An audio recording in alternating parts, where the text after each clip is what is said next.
Mirëmëngjesi të nderuar teleshikues, ja ku takuam sërish në emisionin e përditshëm What Happened Today, ku do t'jemi së bashku çdo ditë në orën 07:30. Data sot shënon 11 janar dhe ne kemi përgatitur për ju disa informacione me ngjarjet më të rëndësishme të ditës, të cilat ju ftoj që t'i ndiqni. 11 janari është dita 11 e kalendarit gregorian. Ngjarje 1569. Lotaria e parë e regjistruar në Angli. 1805. U krijua teatri i Michiganit. 1861. Alabama i bashkohet kombëtare së Shteteve të Bashkuara të Amerikës. 1908. U krijua Grand Canyon National Monument. 1919. Romania anekson Transilvanin. 1935. Amelia Earhart është gruaja e parë e cila fluturoi vetëm nga Hawaii në Kalifornia. 1946. Shqipëria pas referendumit popullor shpallet Republikë Popullore Socialiste. 1957. Vrasësi masiv Jack Gilbert Graham u ekzekutua përmes komorës së gazit. 1962. Erupcioni i vulkanit Husuran në Peru shkaktoi vdekjen e 4.000 njerëzve. 1972. Pakistani lindor riemëron veten në Bangladesh. 1986. Zyrtarisht u hap Gateway Bridge, Brisbane në Queensland, Australi. 1990. Marshuan 300.000 njerëz në favor të pavarësisë së Lituanisë. Lindje 347. Lindi Teodosi I, perandor romak. 1859. Lindi George Curzon, politikan britanik. 1934. Lindi Jean Chrétien, politikan kanadez. 1946. Lindi Tony Kaye, pianist dhe organist anglez. 1952.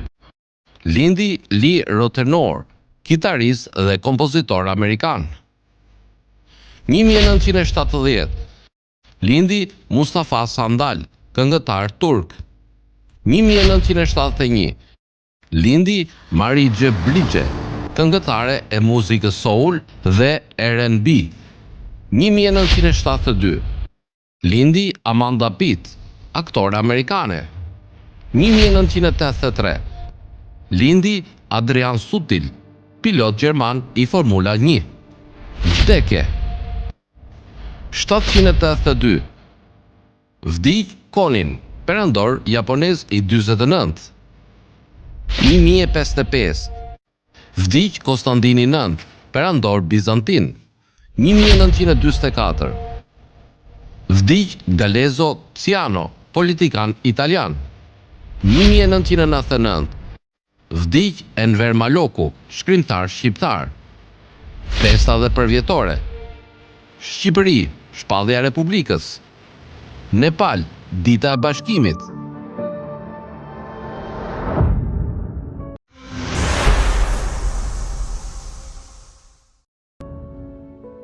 Ndërkohë kemi përgatitur për ju biografinë e Mustafa Sandali, i cili është një kantautor turk. Për më tepër ju ftoj të ndiqni materialin e përgatitur.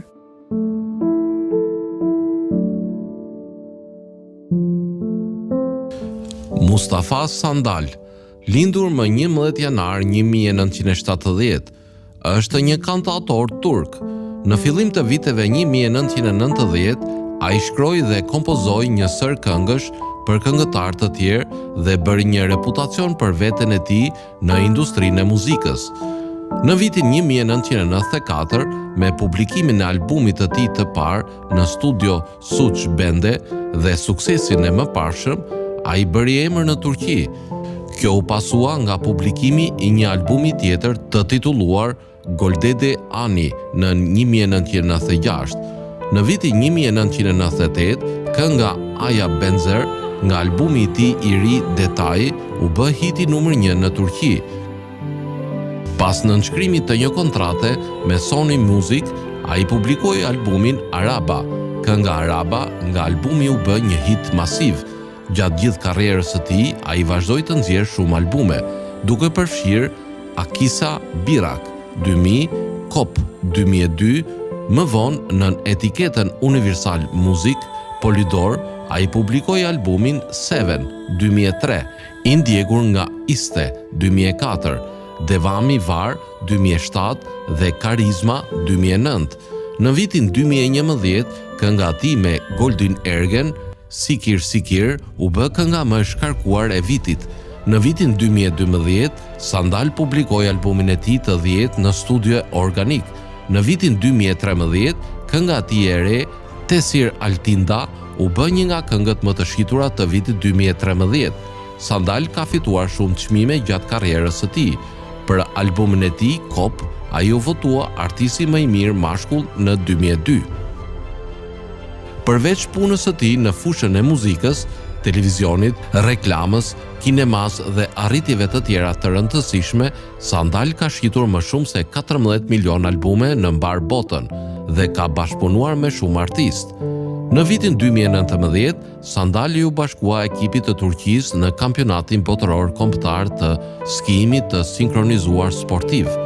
Pas 17 vitesh, kampionati u rivendos nga Federata Turke e Skive dhe u mbajt në Aspen, Colorado, midis 11 dhe 13 prill 2019 në 3 disiplina të ndryshme. Sandal së bashku me Cem Hako, Duruk Kaya, Dr. Fatih Kyuçi formuan ekipin kombëtar turk të skive të sinkronizuar, i cili u rendit në vendin e dytë dhe të tretë të garave paralele, mbajtur në ditën e parë të konkursit dhe e teta në ulje me pjatë. Në uljet skinore, në ditën e dytë, ishte i katërti në uljet skinor të detyruar.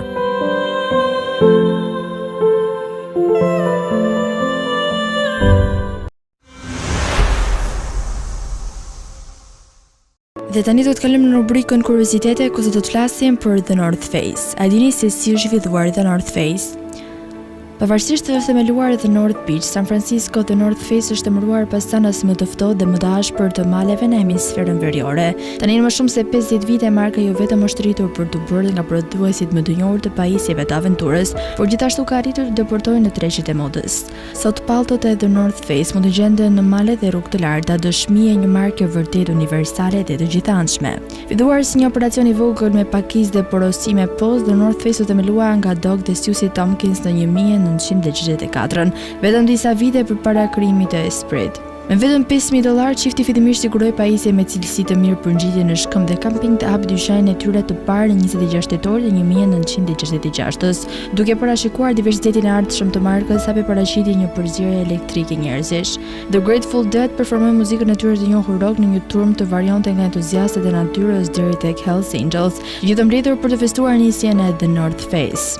2 vite më vonë, çifti shiti dyqanet për $50,000. Kenneth Hep, lup së shpejti, dhe North Face u zhvendos në anën tjetër të gjirit të San Franciscos, në zonën e Berkeleyt. Në glob, marka filloi të prodhojë linjën e saj në 1971 dhe logoja Health Dome u dizenjua nga David Alcon.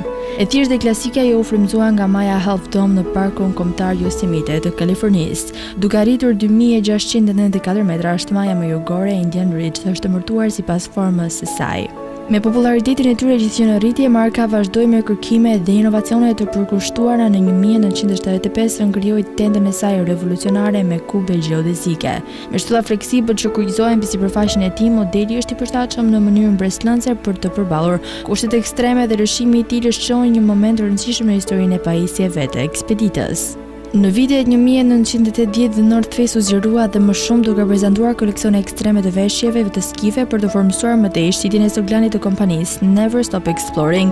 Gjatë gjithë dekadës, një numër i produkteve të saj më të njohura u projektuan duke përfshirë jaketën Mountain Gore-Tex dhe jaketën Mountain Light dhe marka përfundimisht u thirr për të dizajnuar veshje dhe pajisje ekskluzive polare për ekspeditën ndërkombëtare Transantarctica.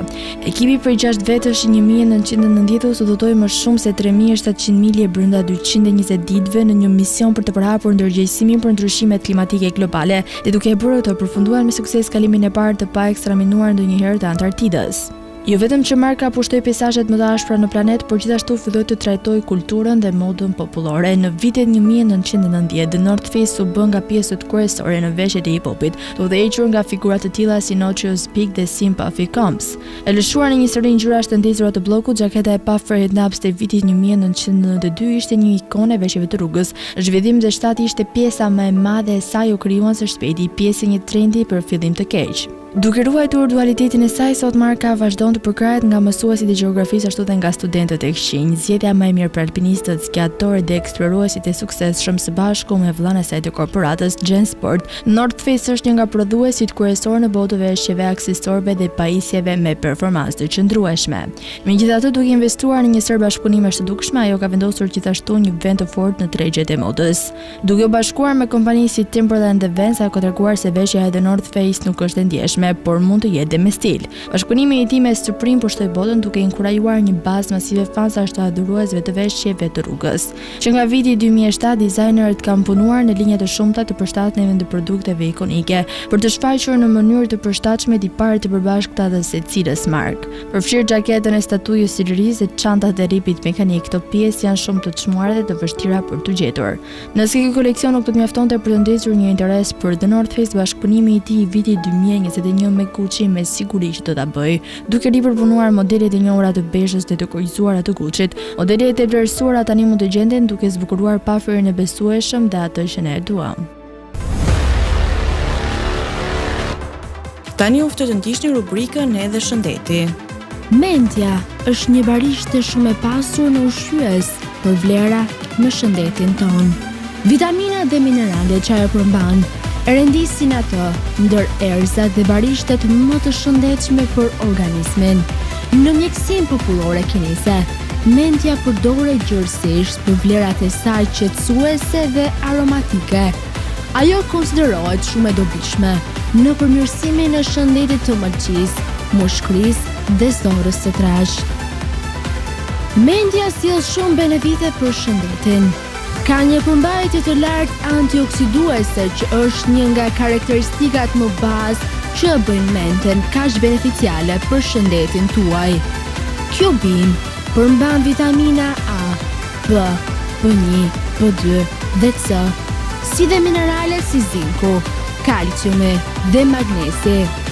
Mentoli përbërja në gjethet e mentes që u jep aromën e këndshme. Ka gjithashtu feti analgjezike, anesteike dhe jo irrituese, ja cilat janë disa nga benefitet që sjell konsumimi i gjetheve të mentes. Konsumimi i rregullt i gjetheve të mentes ndihmon në përmirësimin e sistemit tretës. Mentoli është një përbërës që gjendet tek të gjitha barishtet e familjes botanike, ku bën pjesë mentja ose nenexhiku, të cilat qetësojnë muskujt e aparatit tretës duke zbutur dhimbjet e ftohura. Vlerat e mentes janë në përgjithësi pozitive në zhbllokimin e rrugëve të frymarrjes të prekura nga i ftohti dhe gripi. Ndihmon në zhbutjen e simptomave të alergjisë. Acidi rosmarinik, një agent antioksidues dhe antiinflamator në mente, është studuar shumë për potencialin që ka në lehtësimin e simptomave të alergjisë sezonale dhe të astmës. Ky antioksidant punon duke parandaluar enzimat COX-1 dhe COX-2. Higjiena e gojës. Mendja ndihmon në largimin e erës së keqe të gojës. Ajo është efikase kundër mikrobeve që akumulohen në dhëmb dhe në qiellës dhe optimizon higjienën e gojës. Funksionet e trurit. Aroma e mentes mjafton për të përmirësuar fuqinë e trurit dhe për të përmirësuar funksionet dhe aftësitë e tij. Mendja për tretje të shkëlqyer. Vaji esencial i mentes dhe nenexhikut përshpejton zbrazjen e stomakut nga mbetjet ushqimore. Mendja zbut dhe qetëson fytyn, hundët dhe pjesë të tjera të sistemit të frymarrjes. Është analgjezike. Studimet të kryera në Gjermani dhe Iran kanë arritur në të njëjtin përfundim. Mendja është një ilaç i mirë kundër dhimbjeve të kokës dhe migrenës. Në të dy rastet, Ekspertët kanë konstatuar redukim të dhimbjeve në masën rreth 40%.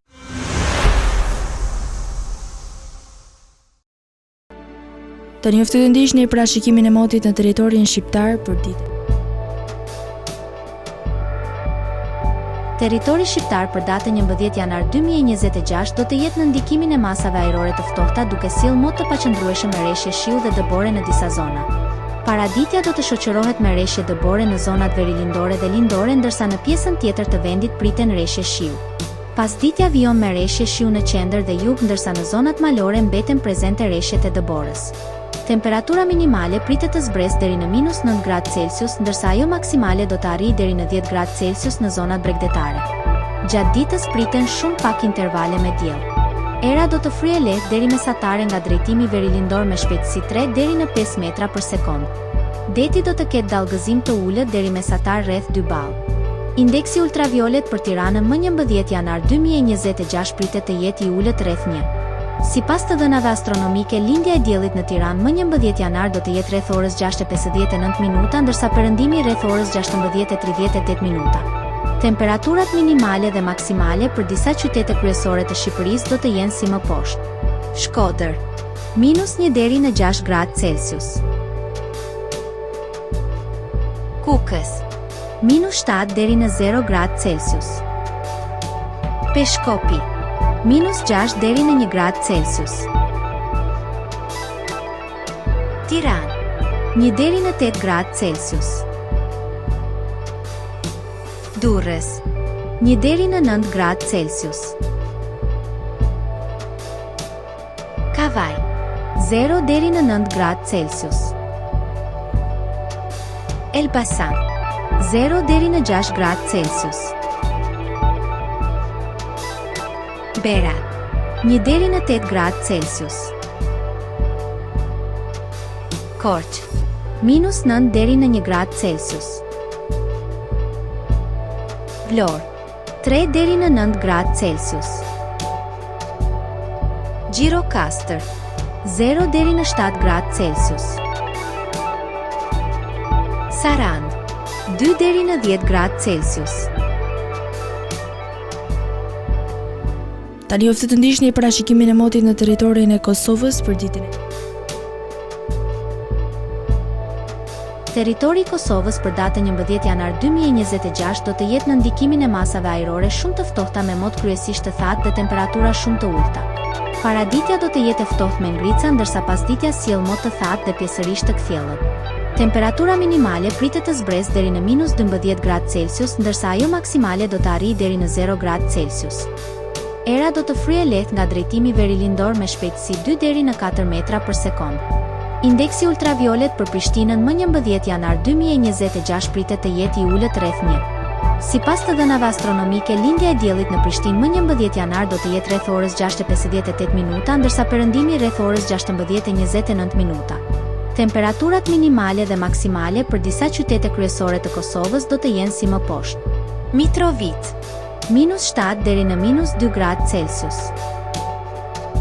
Podujev, -9 deri në -3 gradë Celsius. Skënderaj, -8 deri në -1 gradë Celsius. Pej, -8 deri në -1 gradë Celsius. Prishtinë, -9 deri në -3 gradë Celsius.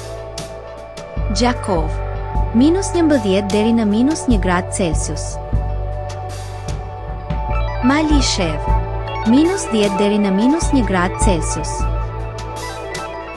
Gjilan, -7 deri në -2 gradë Celsius. Ferizaj, -8 deri në -1 gradë Celsius. Kaçanik, -8 deri në -2 gradë Celsius. Suhare, -9 deri në 0 gradë Celsius. Prizren, -12 deri në -1 gradë Celsius. Të nderuar zëri shikues, kjo është e gjithçka e përgatitur për emisionin e sotëm. Bashkë do të takohemi sërish nesër fonët 1 nëntor. Ndërkohë fillo të ndiqni programacionin në vijim të Drita Televizionit dhe mos harroni të na ndiqni në rrjetet tona sociale, TikTok, Instagram, Twitter dhe Facebook, si dhe në websajtin ton drita.tv.